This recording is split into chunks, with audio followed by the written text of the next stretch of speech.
Tonight I want to cover a couple of verses, Proverbs 11, 7 and 8. Proverbs 11 and verse 7 says, "When a wicked man dieth, his expectation shall perish, and the hope of unjust men perisheth." We've covered one that's similar to this back in Proverbs 10:28, so I'm not going to take all night on it or anything. But let's look at the first half. "When a wicked man dieth, his expectation shall perish." And I'll start by defining the terms. A wicked man is a man who is bad in moral character, disposition, or conduct, inclined or addicted to willful wrongdoing, practicing or disposed to practice moral evil, or practice evil, morally depraved, a term of wide application but always of strong reprobation, implying a high degree of evil quality. His expectation shall perish, it says. An expectation is the action of waiting, the action or state of waiting for or awaiting something. And then it says it's a mixture of sense two, which is expectant waiting. Number two is the action of mentally looking for someone to come, forecasting something to happen, or anticipating something to be received, anticipation. A preconceived idea or opinion with regard to what will take place. So it's what you expect to happen. That's your expectation. And it says there that the wicked man's expectation shall perish when he dies. To perish is to come to a violent, sudden, or untimely end, to suffer destruction, to lose its life, cease to exist, be cut off.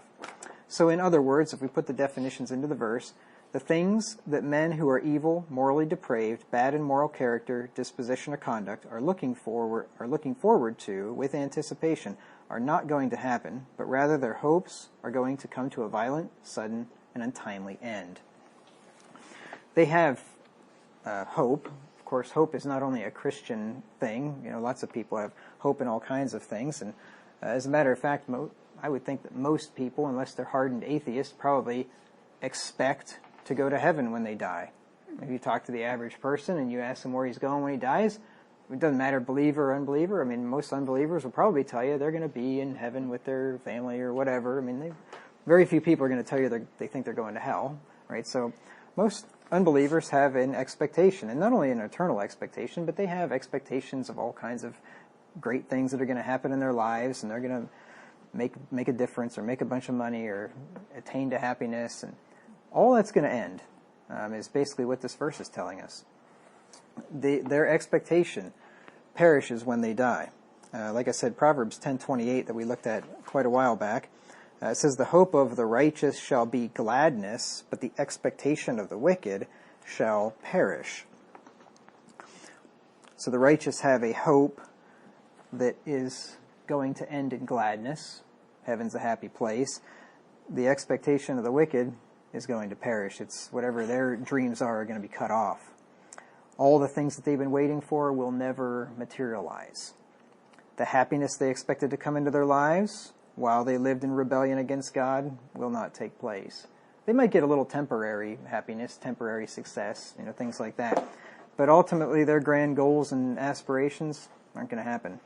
The prestige and power they anticipated attaining will never come to fruition, even though sometimes they do end up as powerful people in powerful positions for a while, but ultimately, it's not going to happen.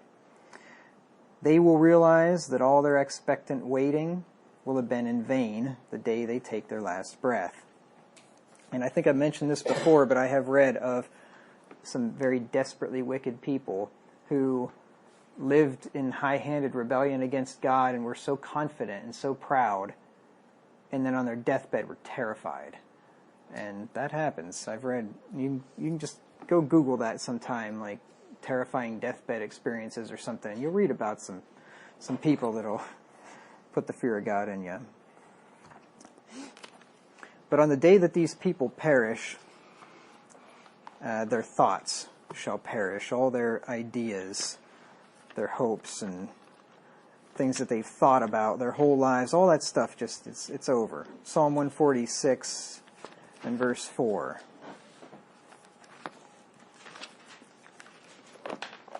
Psalm 146 and verse 4.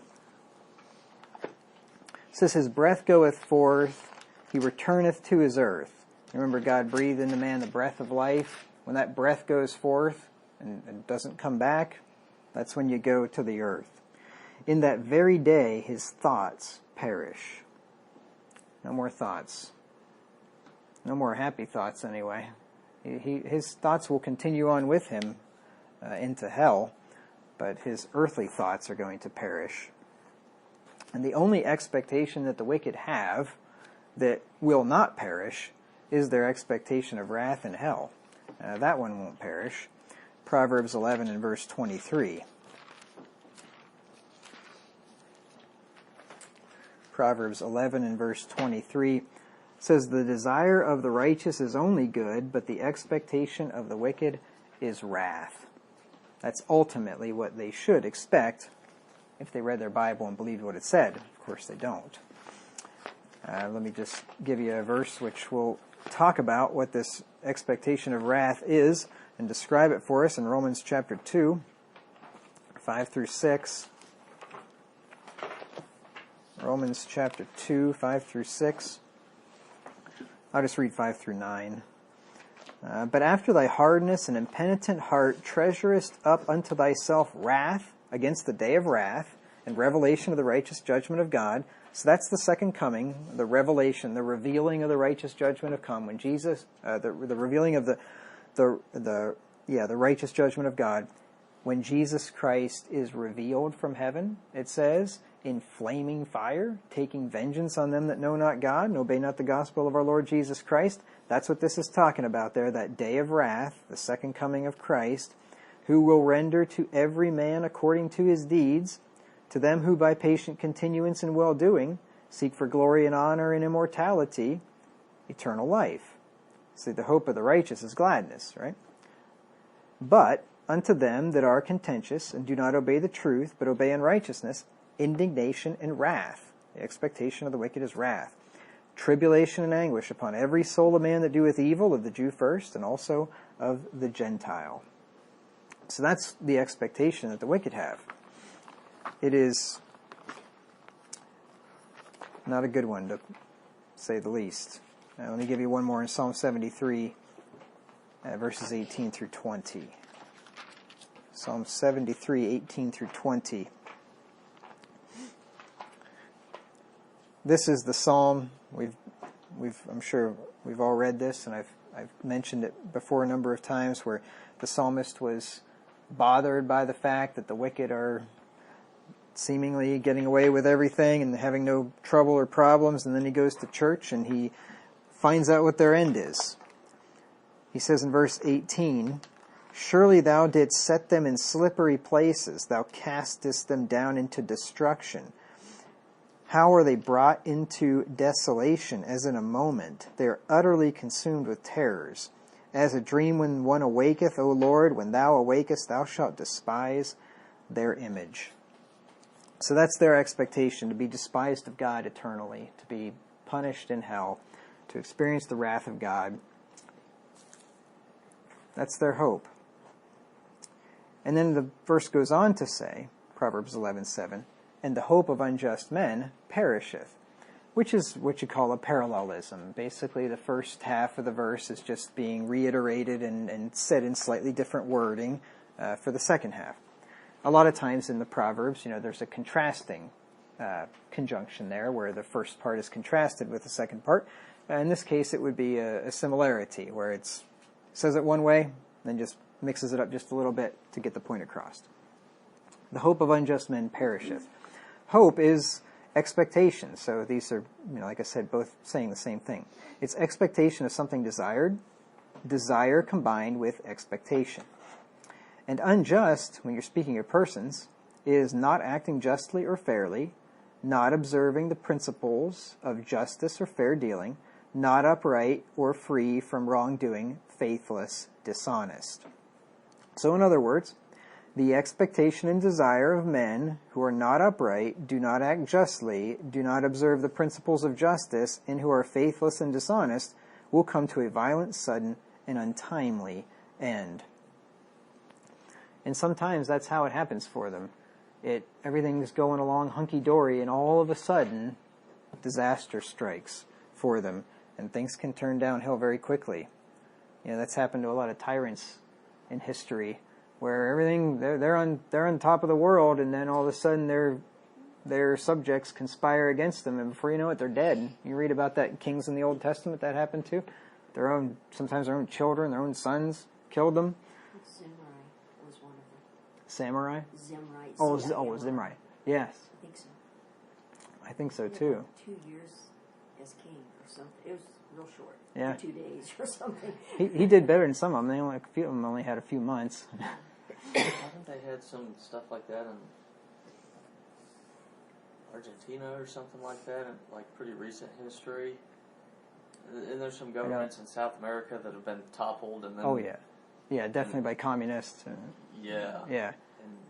then whoever comes up and into power, I think, doesn't end up there very long before someone else does the same thing to them that they did to somebody else. It's a dangerous business. That happened to Julius Caesar too. His close friend Brutus turned against him. That's what it's saying. I don't know if it's A2, E-T, or Et2. Yeah, I always say Et2. Et2, yeah. Et2 Brutus.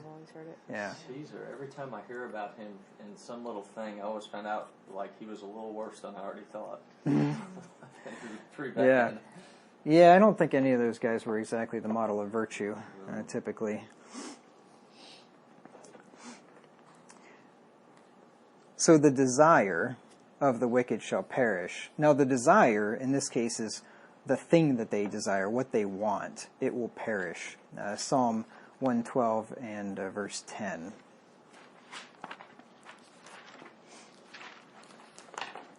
Psalm 112 and verse 10. It says, "The wicked shall see it and be grieved. He shall gnash with his teeth and melt away. The desire of the wicked shall perish." He'll probably still have desires in hell, like desires to get out of there, but his desire, like the object of his desire, the thing that he wants, that's going to perish. He's not going to get what he wants, in other words. Job 8:13 through 14 likewise reiterates this idea that the hope of unjust men perishes when they do. Job 8:13 through 14. It's just the opposite for us. For us, our suffering ends when we die. For the wicked, all their happiness and enjoyable things in this life end when they die. Our hope begins, their hope ends at the same time in life. Job 8:13 through 14 says, "So are the paths of all that forget God, and the hypocrite's hope shall perish, whose hope shall be cut off, and whose trust shall be a spider's web." So, whether he's talking about his trust getting all tangled up, or that his trust is just as sure as a spider's web, that they're relatively strong for their size, but a person can walk right through it, just tears it up like nothing, right? So, if your trust is as a spider's web, well, how long do spiders' webs last? Not very long, right? They're up there for a few days maybe, and then something ends up tearing them up. That's what happens to the hope of unjust men. It's short-lived. All their hopes and their dreams die with them. All the plans of the things they intended to accomplish and all their plans of traveling and vacations never come to fruition once they die. Their plans of making lots of money and living forever will be dashed to pieces as death closes in on them and finally overtakes them. Their hopes of going to heaven because of their works will perish with them, along with them in hell. Like I said, it's not just the righteous that have a hope of heaven. The wicked have a hope of heaven too. In their own heads. They expect to get there. And I'm not just making this up. I'll give you a verse. Matthew 7:21 through 23.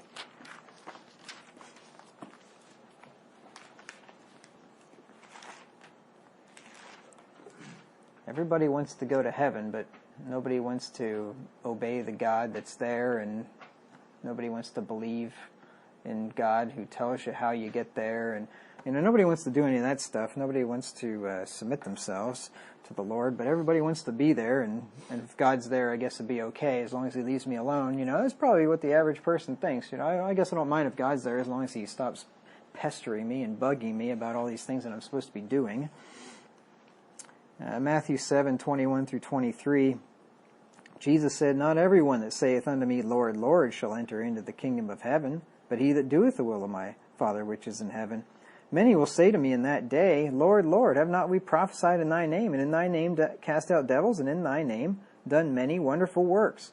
Then will I profess unto them, I never knew you. Depart from me, ye that work iniquity." So here are people, obviously, they're going to hell, right? He says, "Depart from me." So clearly they're not His sheep. They're not His elect. They're not His people. And yet, they clearly thought they were going to heaven. And not only did they think they were going, they thought that they deserved to go. They're just shocked that they're not admitted in. And then what do they point to? Their works. We prophesied in thy name. We did many wonderful works. We cast out devils, right? They're trusting in their works to get them to heaven. And that hope of heaven is going to perish for them as soon as they die and on Judgment Day, which is what Jesus is talking about here. Matthew 25:41 through 46. I'll give you another example. They get to Judgment Day. I think I've talked about this a little bit in the Heaven series. They get to Judgment Day, and the judgment's given, and they're just shocked. Like, well, what do you mean? What do you mean I didn't do what I was supposed to do? Matthew 25:41 through 46. Then shall he say unto them on the left hand, Depart from me, ye cursed, into everlasting fire, prepared for the devil and his angels. For I was an hungered, and ye gave me no meat. I was thirsty, and ye gave me no drink. I was a stranger, and ye took me not in. Naked, and ye clothed me not. Sick and in prison, and ye visited me not. Then shall they also answer him, saying, Lord, when saw we thee an hungered, or athirst, or a stranger, or naked, or sick, or in prison, or did not minister unto thee? Then shall he answer them, saying, Verily I say unto you, insomuch as ye did it not unto one of the least of these, ye did it not to me. And these should go away into everlasting punishment, but the righteous into life eternal. Clearly they're surprised. They had a hope and an expectation that they were such good people. When they got to Judgment Day at the pearly gates, or at the great white throne, they just assumed that the Lord's going to look at them and say, hey, you did a really good job. Come on in, because you were such a good boy. That's what they think. I mean, they really think, oh, I was a good person, right? I never killed anybody. At least not very many people, right? I mean, not as many as that guy did, right? I never committed adultery. Well, except for that one time and then all the porn I looked at. But other than that, I never committed any adultery. I mean, I never lied to anybody. Well, not very often anyway. I mean, that's what they think. I'm a pretty good person. Surely God will let me in. And they're surprised. Their hope perishes. Revelation 20 and verse 12.